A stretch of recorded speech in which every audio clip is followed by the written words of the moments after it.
Have you ever wondered where your crystals really come from? You're about to get an exclusive behind-the-scenes look at how some of your gems are processed. And to do that, we have to start in Antananarivo, Madagascar, where our supplier Fita will take us to some of the amazing artisans that polish our stones. We're on the way to go to the place who made the gallet. So, as you see, we are on the Carrefour at Madagascar, and after, as you see, all of these small shop for souvenirs. So still a lot.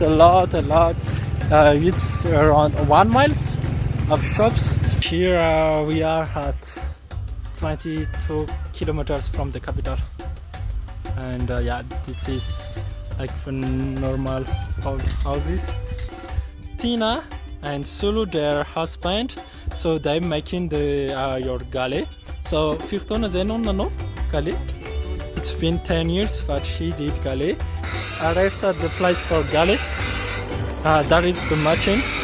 If you're wondering where we make our galley, here you are. So this is blue apatite rough, and after they making balls, and after he has the rough, and right now we're making a rodent galley. So as you see, this is for the rodent, and after they recut it, this is the machine.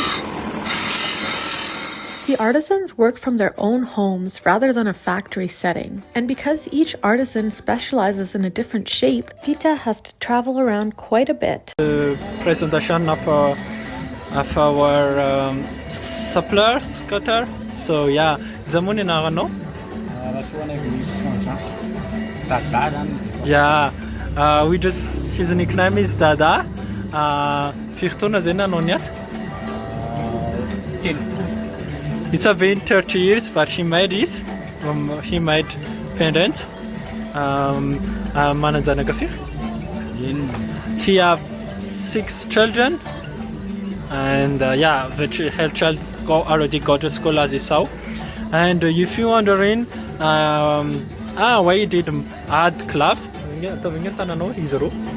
yeah, because without gloves he have it's better for the precision, and until now he never get hurt of it. Yeah, and after this is the series, but everything, and after with this we wait.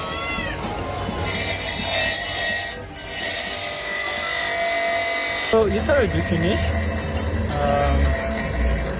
This is the final product.